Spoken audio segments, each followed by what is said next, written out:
All right, let's talk about it. Thank you for joining me, fellow Stardust, for another dinner and a movie review. If you're new here, my name is Jeray, aka Rainbow Fright, and if you're a returning viewer, thank you for coming back for more. Typically, when I do my dinner and a movie reviews, I will go out to eat and then to the movie theater. And I had plans on going to go see Firestarter at the movies this last Friday, but after hearing all of the terrible reviews, I didn't want to waste a Friday night at the movies for this film. So I instead went ahead and decided to stream it on Peacock. And I'm really glad that I did. It wasn't the worst movie I've seen this year, but it was kind of unnecessary. I'll go ahead and talk first about all the things that I did like, and then we'll get into some of my dislikes. But first, let me mention what I made for dinner this evening. I again made Maikoh's green Mexican spaghetti. The first time I made it, it was delicious, and I couldn't wait to make it again. I just love all the flavors in this pasta dish. The roasted poblano pepper mixed with the creamy cream cheese is just such a great combination. And this time I went ahead and added some meat and put in some shredded chicken that I cooked in our pressure cooker. It was just perfect. And as y'all saw, I was really low on cilantro, and so I just went ahead and threw all the stems in there because I really didn't care. I just really wanted that flavor to be in the pasta because that really helps to brighten the dish up a bit. But be sure to check out Maikoh's channel to see his recipe untweaked, as well as many other delicious recipes. Alright, so let's get into this remake, and I'm not going to take too much time to talk about it because it really doesn't need that much time to be talked about. First things first, John Carpenter.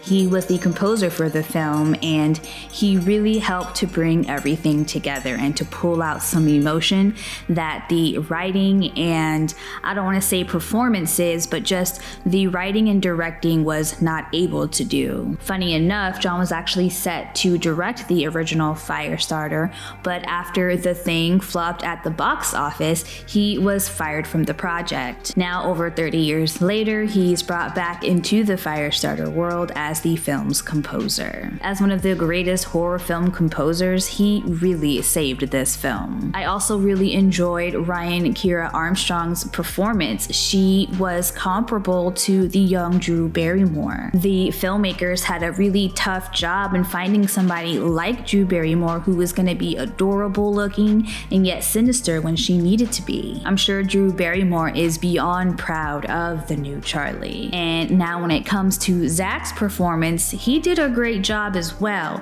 I just did not like his direction. To me, he just felt a little bit too mean compared to the first dad. Now, he was nice and he was loving for the most part to his daughter, but there was this callousness and impatience with Charlie that I didn't really get from the first Firestarter. And it really bugged me because the relationship between Charlie and her dad is this thread that holds the whole movie together. And in this remake, it just felt like he was constantly irritated with her and their life, and I didn't really like that vibe at all. But I guess I'll talk more about that when I talk about my dislikes, but it just seemed a bit weird compared to the first movie. Yeah, so let me just get more into that a little bit later. But what else did I like? The effects were fine. You know, I enjoyed all the fire. It looked fine. It didn't look over CGI'd or anything like that. And I almost kind of felt like I wanted a little bit more.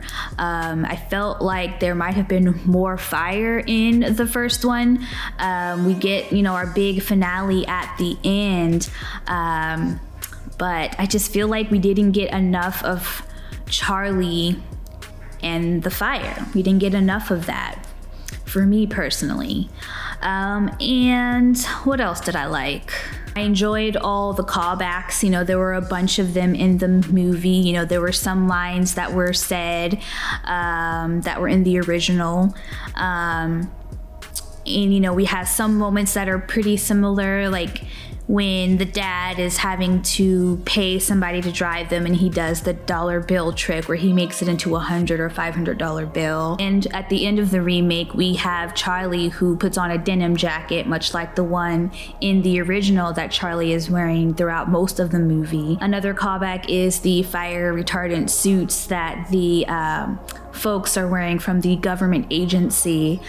We don't get to see that till the very end, but they look very similar to the ones in the original film. We also have Rainbird, who's in the bushes with his gun trying to do his thing much the same way, but in a completely different setup than in the first film, but very similar. And that's really all I liked about this movie. I really wanted to like it more. I was hoping that despite all of the bad reviews that I would just like it a little bit more than everybody else, but they just really failed with this one, unfortunately. Remakes or reboots, whatever you want to call it, they don't have to be carbon copies in order for them to be successful. But I do think there are some things that have to be done that were so important in the first film to make it have the same amount of impact as the first film. Now, I haven't read Stephen King's book, but from my research, not even the first film really does the book justice.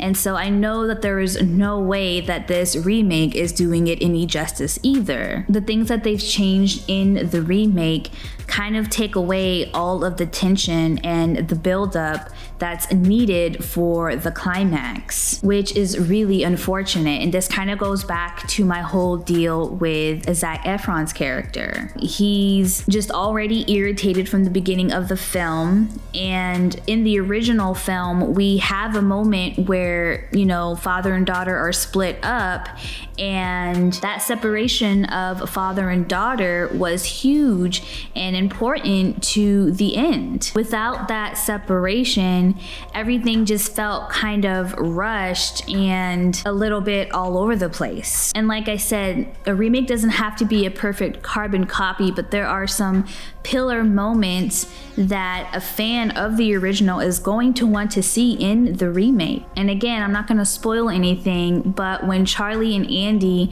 make it to the older couple's home like they do in the original, I wanted certain things to happen.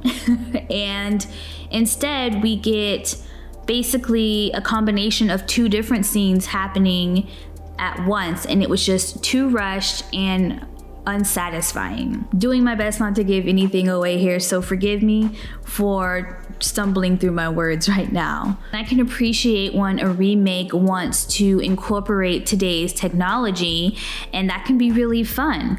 But for whatever reason, I just didn't appreciate any of the updates, like with the contact lenses that you'll see if you haven't already seen it, or, you know, Charlie being in school. I really didn't need to see Charlie at school getting teased. I mean, it didn't add anything to the story, and having the teacher, you know, care but not care at the same time, and the lack of Wi-Fi, it's like, okay, who cares? Like, I get it, you know, they're trying to run from this government agency, so having Wi-Fi wouldn't be in their best interest. I guess I didn't really mind the Wi-Fi thing because, you know, it makes sense. But just with everything all together, with all the technological advances and other updated things, it just seemed forced and sometimes cheesy. Oh yeah, and I did enjoy the diversity. They definitely mixed it up a bit with the different roles. We had a whole new different kind of captain. You know, the old man is now a black man, and, you know, we had all different kinds of characters from different backgrounds. So that was pretty cool. But to go back to the direction, some things just really bugged me, especially at the end. You know, we have a person who is set on fire and they're crouched down before they get, you know, set aflame. And as soon as they're set aflame, they're still just standing there when they would instead be probably flailing around trying to put the fire out.